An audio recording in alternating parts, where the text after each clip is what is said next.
Hi, my name is Rick Grimm, and thanks for joining us. Now, today we honor traditions.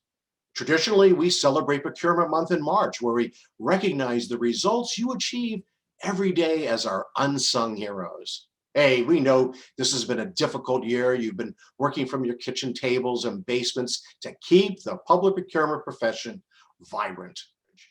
And there's another tradition in our culture, the value of radio broadcasting as a means of communication and connections. Now, President Roosevelt used the power of radio to provide fireside chats with a deeply concerned public, and he connected with families who huddled around the radio to hear words of encouragement. And so today, we honor the tradition of radio broadcasting to launch another exceptional service, Radio NIGP. Now, this newest service provides timely communications on what's happening in our public procurement community, and it connects you to key themes impacting our profession. And just as we celebrate our best during Procurement Month, Radio NIGP perpetuates the importance of remaining our best by keeping current on the dynamic nuances of our work. Our work that's dedicated to preserving the public good through public benefit. And so Radio NIGP is a place where you can connect with experts to listen to their twist on specific topics that can equip you with new perspectives and guide and inspire you to make a difference in your own organizations. Now, there's one more tradition that we honor at NIGP, and that's listening to you and leveraging your passion and gifts as volunteer leaders to enhance our position at NIGP as a leading authority. Radio NIGP is the culmination of seeds that were planted by Victor Lemer, whose passion for radio and experience as a DJ inspired him to reach out to other legends in our profession, folks like Barb Johnson and Mike Beavis and David Nash and Don Buffum and others, to ask the fundamental question, what if? Now, their dreams and their amazing ability to engage others to join their attentive colleagues are the reasons why we have reached this historic milestone in this history of NIGP. It is this spirit of volunteer leadership at its finest, and we are grateful. To Victor and Barb and the countless other leaders, your dedication and contributions make a difference every day. And thanks to you, our audience, for dialing in to Radio NIGP. And now, on with the show.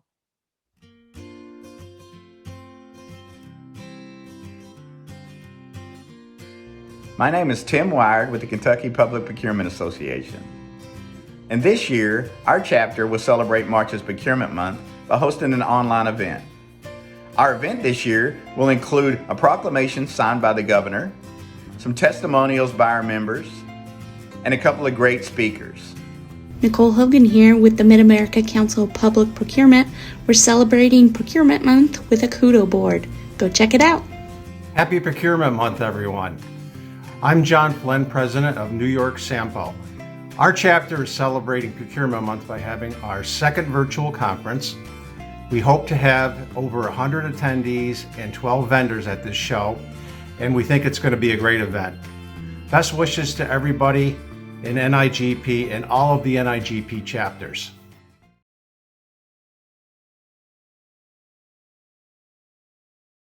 Hello and welcome to NIGP Radio. As an instructor, I often look for opportunities to teach. Today is no different. I'd like to share with you the word for today, best and final offer, or most commonly known as BAFO. BAFO is defined as the process used with shortlisted proposers to find the best proposal that offers the best value for your entity. It is part of the request for proposal process. I'd like for you to stick with us today so that you can learn more about the BAFO process and how you can add this important tool to your toolkit as a purchasing professional. Best and final offer, that is the word for today.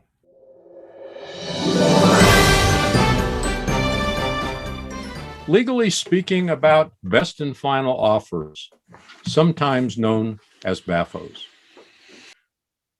I'd say it's simply BAFO. BAFO, I'd say.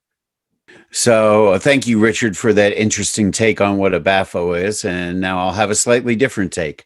One of the things that I hope to bring to these sessions is the concept that the legal restrictions, as many people think of them, are actually the legal tools we get to use. And one of the questions we face all the time is, which procurement tool do we use in this situation? And when we talk about BAFO, it's really important to think about why we picked an RFP instead of a bid or instead of a qualifications-based selection. And this chart, I think, helps to explain why we pick what we pick. If you look at these axes, on the bottom axes, there's a little head thinking. That's to symbolize our ability to express exactly what we want. On the vertical axis is money. So that's to express the importance of money. So when we know exactly what we want, if we're 100% certain we can describe what we want, then we do a bid, because money is the only thing that matters if we know exactly what we want. Now, if we don't know exactly what we want, or we don't know how to measure what we want, or we need somebody to tell us what we want, then we state a problem or a solution we need, or a series of needs, and we let the market respond to those through an RFP, and we explain through the RFP process what we really need, or we define through the RFP process what we really need. So legally, we use RFPs when we can't fully explain what we want and we want the market to help us understand. If you put that in the context of a BAFO, it defines the process of an RFP as a learning experience, and a BAFO as that point when you know what you want finally and you're getting your best and final offer. So it's really important to think about it in those terms, I think, and to start with that end in mind, which is, I'm using an RFP so I can learn about what I want to buy. And then I'm using the BAFO to get to what I really want at the best price I can get. Yeah, thanks, Mike. And that's really important, I think, when you really raise the issue of communication exchange, because what is happening is it's allowing both you to understand the proposal better and the supplier to understand really your requirements better. And ideally, what you'll end up with is a better proposal that satisfies the requirement.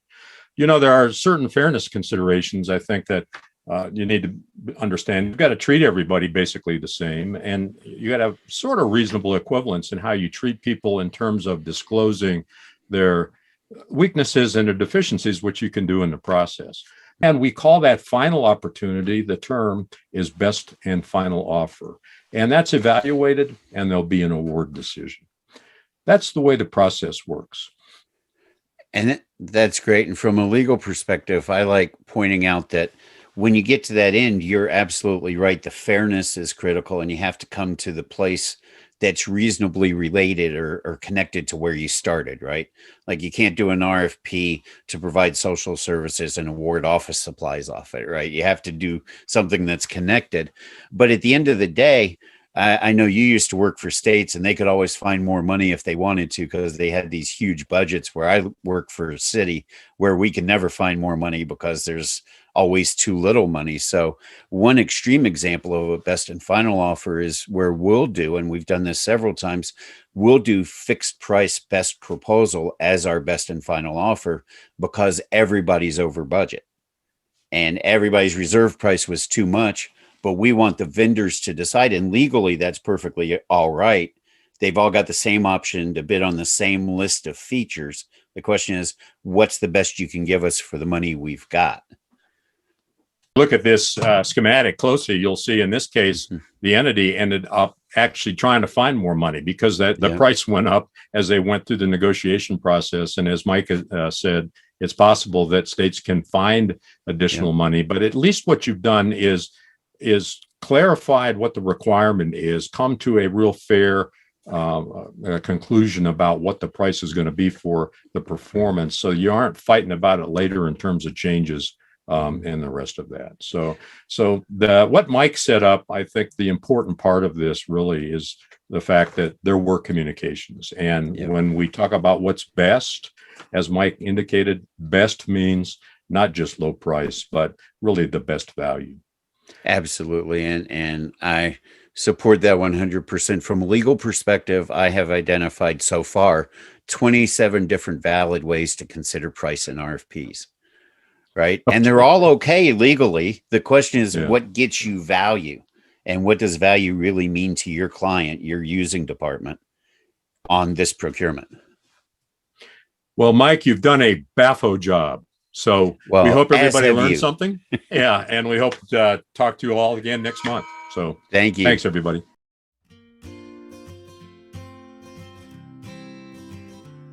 Hi, it's Kara Daniel, President of the Missouri Association of Public Purchasing. This month, to celebrate Procurement Month, we will be doing a wide variety of events for our members.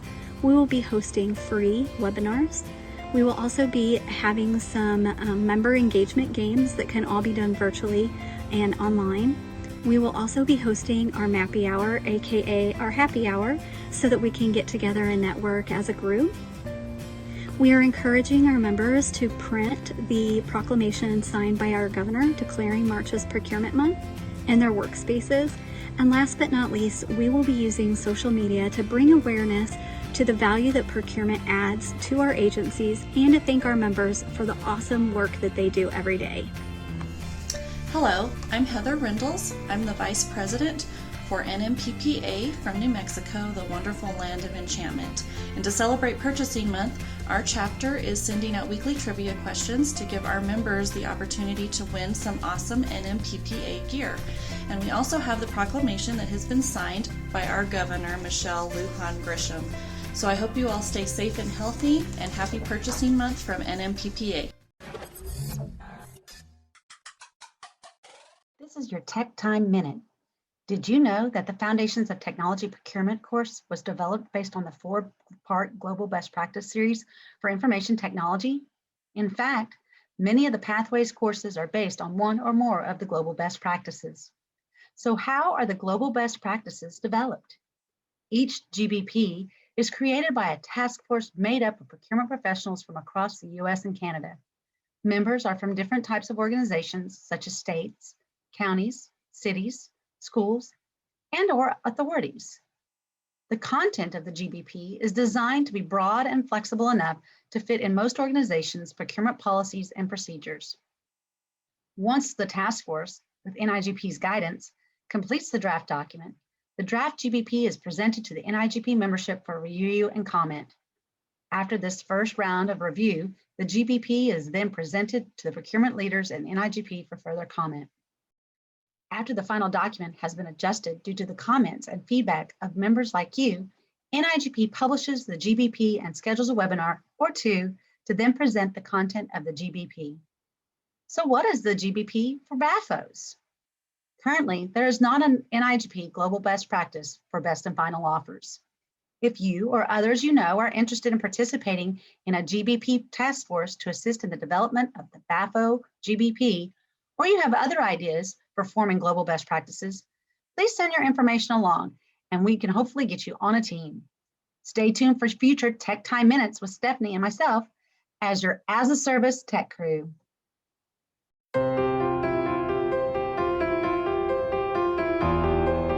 Hi, my name is Stephanie Akerley, and today I'm here with Danny Mays. Danny, can you introduce yourself and tell us a little bit about you?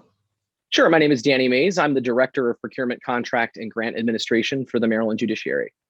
And Danny, how old were you when you got started in working in procurement? I was 23 years old. And I've been in the game for 14 years. Woo. And how did you get started in procurement? Well, under the tutelage of you and some other talented folks at the Maryland National Capital Park and Planning Commission, I was brought in, not really even knowing how to spell procurement, and have worked my way up gradually ever since. And how would you describe your journey and your meteoric rise? Because you've really done an amazing job in advancing in your career.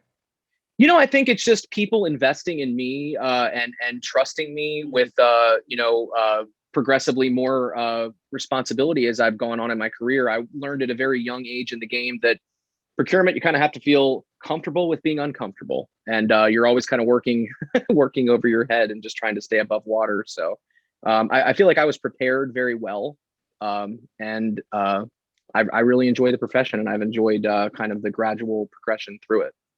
And can you talk a little bit about your certifications that you've gained along the way? Sure. I've attained my CPPO, CPPB, NIGP, CPP, and CPSM, and I found each of them very valuable in being able to apply, concepts to the way that I conduct procurements and the way that I mentor staff. And if you had any advice to offer someone who was on a career journey or on this career journey, what would it be? I would say just absorb as much as you can, learn as much as you can, and never sell yourself short. I would have done it had I not had people kind of pushing me along the way. Danny, thank you very much for your time, and have a happy procurement month. Thanks, you too. Thanks.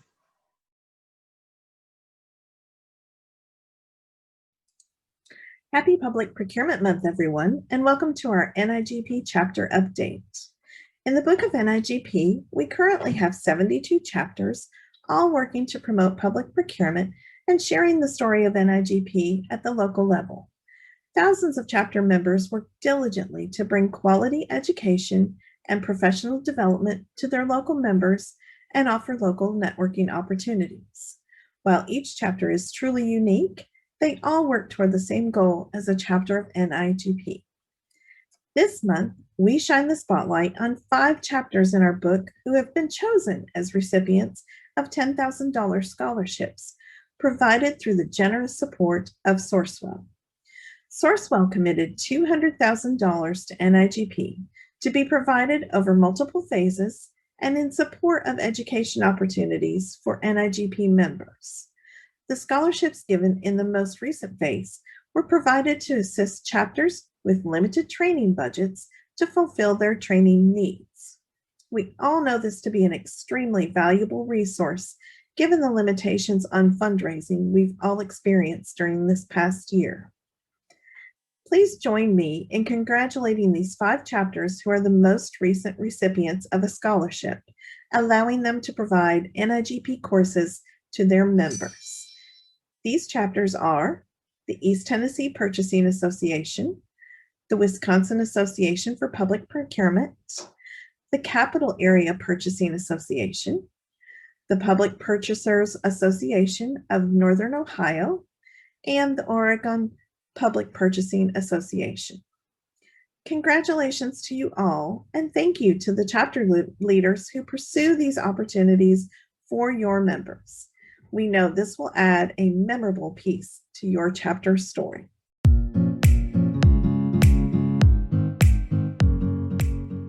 Okay, Kevin, David, how are y'all doing today? What is a best and final offer? It's called a BAFO. What is it? Kevin? Well, Don, I've seen BAFO used in many different ways. One of those ways is allowing proposers to change not only their cost, but also their approach and their deliverables. My take is this: if we need to make minor modifications to the approach and or deliverables, I think we should verbally negotiate those changes. If it is substantial though, because we made an error with the RFP, then I think we should just cancel the solicitation and reissue the RFP with those substantial changes. Yeah, just to kind of jump on that, I've heard it more from the standpoint of just giving us a final price, not so much tweaking their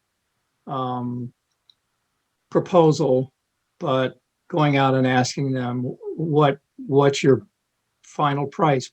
Here's your last opportunity to get in on this. And obviously they're in the competitive range, or we wouldn't be asking them. That's a whole other issue. If one of your vendors proposes, let's say, training of all of your people on site, and another one proposes like a train the trainer type thing, how do you go about getting those to being comparable proposals if it's not in a best and final process? I wouldn't take that as, again, I mentioned that I've just always looked at it as the price. I would take that as something that was done in the evaluation committee itself, looking at those two things based on what the scoring criteria was in the RFP and allocate the points that way. And if you think one's better than the other, then you're going to give it more points. again, you get down to the competitive range. Let's say you've got the top 2 or the top 3, and you want to go out to BAFO. I wouldn't consider those 2 training opportunities as part of BAFO. Kevin, what about you? What do you think? Do you give a person an opportunity to change their proposed training method or any aspect of the proposal during negotiations, or how is that done? Well, typically, if you're going to change the delivery or deliverables, you want to do that in negotiations, right? Because, or if it's something that is completely different than what you're expecting, or they're not giving you what you're asking for, I mean, that should be weeded out up front. And so ultimately, if you're already in the competitive range, you're meeting all the minimum requirements. Therefore, if you're just tweaking what needs to be delivered, then you want to do it through negotiations. I would say, a verbal face-to-face negotiations, because that's part of what negotiation is all about. Now, once you've already had the chat and all of that, and then you're looking for that the best and final offer, best and final price, then you issue that BAFO, and then giving them that, hey, these are all the things that you're telling us that you're going to do for us.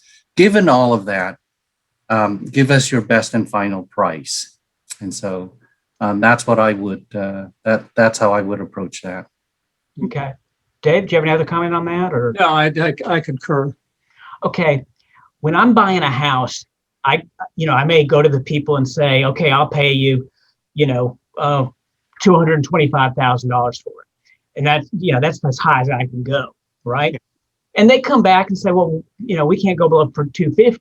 Well, I may go up a little bit more.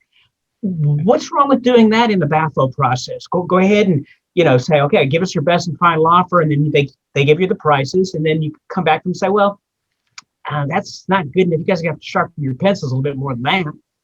What's wrong with that? Well, the interesting thing I find about that is that's more like a private sector transaction, apart from government. We often talk about the difference between the private sector and the public sector and how we do business. And we can't operate like that. We're putting out a solicitation document, usually a request for proposals we're talking about here. And we're spelling out how that proposal has to come back, how it's going to be scored, when negotiations are going to take place, if BAFO is going to be a part of the process. But simply 2 people haggling back and forth over the sale of a house, I don't see how we can compare it. You talk about comparing apples and oranges. I would consider that an apple and oranges comparison. Well, and if I may add to that, I mean, one, you're talking about it's a one-time purchase, right? You're not going to come back to that once you've bought the house. You've owned that house, right?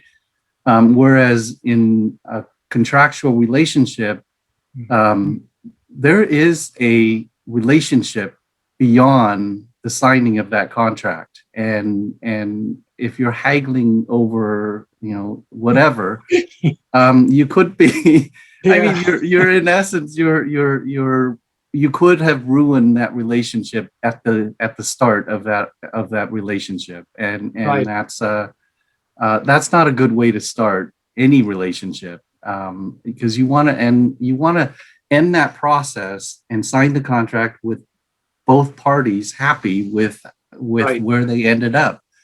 And so you have to consider about the relationship that's going beyond that contract execution.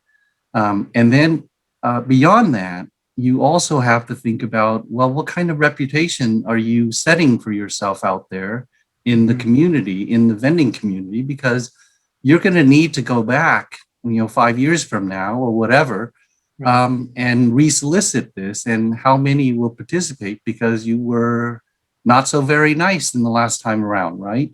And so you want to build the relationship rather than degrade that relationship from the get-go. So, And that's one of the things that came up in that original thread that we've been kind of feeding off of is the treatment of vendors. You know, if you one of the other articles I read on it actually came up with another term besides BAFO, and it was called BARFO, because the agency had gone out multiple times for BAFO, and the vendors were, I don't know, I hope they weren't talking to one another, but they came up with this expression, BARFO is best and really final offer, you know, because it was like the agency kept moving the goalposts. You know? So, yeah, we don't want to, I think what Kevin said is important. You got this relationship after the contract signed, and I say this quite often is, I don't like jerking vendors around, and I see this as a situation where if you do it more than once, you're jerking vendors around. You got to maintain that relationship. It's 3, 4, 5 years down the road, you're going back out to the community, vendor community, with another RFP, and here you go. Yeah, I agree with the credibility and consistency side of it. Is that words mean things. If we're asking for 24/7 service, then we expect 24/7 service. If we say final, we should mean final. We should mean, you know. Okay. Well, okay. What about you know, the other idea of doing the BAFO based on price, like you're talking about, and then proceeding to conduct further negotiations after you've determined who your best offer is? How do you feel about that? We would do that anyway without a BAFO. You know, the whole point of using an RFP is that ability to negotiate. So, you know, at some point, when we go to BAFO and we get those prices back and we say, okay, this is our guy, certainly I wouldn't have a problem with doing a little more negotiating, maybe on some final clauses in the contract or something like that. I don't see a problem with that at all. Yeah, ultimately you're using the BAFO in that first set as it's for the evaluation, and you might have done it, let's say, with the shortlisted proposers, but you're using that price, whatever that, hey, based on what you're offering, what do you what can you do in terms of better price or a better cost, right? And so you're doing it to multiple vendors or multiple proposers in this case, and you're using that BAFO information to score, and then the highest scored proposer, then you can do the verbal negotiations, right, to fine tune what you are doing, so, or the deliverables, so that you're actually getting the best value possible. Right. Okay. And I think that's perfectly acceptable. Because I think we do that anyway. Absolutely. Without BAFO, we do that. So. Because you do need to have that conversation. You need to have the negotiations in order to fine tune the deliverables, because you might not need everything that they ask you to do, or that they want, or they're proposing to do, or you might want to tweak the approach in some way. But ultimately, you're trying to get to what it is that you want out of that whole process. So what I'm hearing is that the BAFO is purely price related, and I think at this point we can put up the definition of a BAFO as it's shown in NIGP. Dave, do you have that handy? Yeah, I've got it right here. This is right. Yeah, this is right out of the NIGP dictionary. A process requested from one proposer or shortlisted proposers for their best prices for a specific solicitation prior to determining of contract award, sometimes referred to as BAFO, and utilized during the request for proposals method of procurement. Thank you. And to close it all out, Kevin, you want to just give us a kind of golden nugget to take away from this session? So at the end of the day, it's important that we create a win-win situation in order for us to build and maintain that trusting working relationship. When the contract is executed, that's really not the end of the process. We need to work with the contractor or our consultant to accomplish the work for the agency and obviously for the community. As a public agency, we need to give the proposer and our contractor a great procurement experience, so they would really want to participate in our future projects. Greater participation equals greater value for the agency. And building better relationships and while staying within the confines of public procurement processes. Absolutely. And I think what Don said at the beginning was, does final mean final? You know, Yes. Let's not fudge this thing into something that it's not. Great. Thank you. Yeah, guys. and if I mean, yeah, we do want to make sure that it is final, and it's a one-time ask and not multiple times. If you're going to do multiple times, maybe put it into the solicitation, right? Call it Hey, we're something going to else. do multiple BAFOs. Well, if Yeah, you're going to do that, do a request for information, figure out what the marketplace looks like, Right. define exactly what you want, and do a competitive bid or a reverse auction or something, letting people know up front, all we're looking Right. for is the lowest blasted price. We're not looking for service, you know? That's right. I agree with you, Don. That's a good Right. point. Yeah. Thank you, guys. Appreciate it. Okay. We'll do this again sometime. Yeah, hopefully. Okay.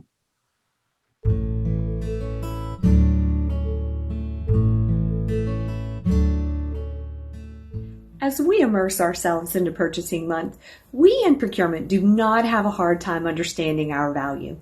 Unfortunately, others are not always so quick to acknowledge or recognize the importance and value of what we do. Bless their hearts, they just don't get it. So to help combat some of these misconceptions, I've put together a little commentary on today's things that make you go, that will hopefully help educate others on the value of procurement and what you do. Have you ever heard the phrase, procurement is a clerical or transactional function, but we're not really sure how to address it? Hopefully, this will help. Well, sure. If you consider strategic planning, market research and analysis, contract administration, supplier education and diversity, process and change management, value analysis, risk management, leadership, and continuous improvement processes clerical, then yes, bless your heart, I guess our function can include a clerical component. The key thing to remember when you want others to recognize the value of procurement and what you do is to demonstrate that value consistently and in various ways. It's not what you say, it's in what you do. Find ways to have a voice at the table and contribute and add value when you're there. The more they benefit from your knowledge and expertise, the less they're going to view procurement as a roadblock or an area to avoid. Make sure to debrief with lessons learned from a project. It's a great way to recognize and acknowledge the success that they experienced and to point out the value that was added because you were involved in the process. Take advantage of Procurement Month. Toot your own horn and let them know that you were there to help them get what they need and to do what they need to do. The more you can enhance the customer experience through your value and what you do and what you bring to the table, the more they're going to want to welcome you back again and again. Leave them sitting at the table going, maybe these guys aren't so bad. Have a great month. Stay tuned for our next session of Things That Make You Go, next month.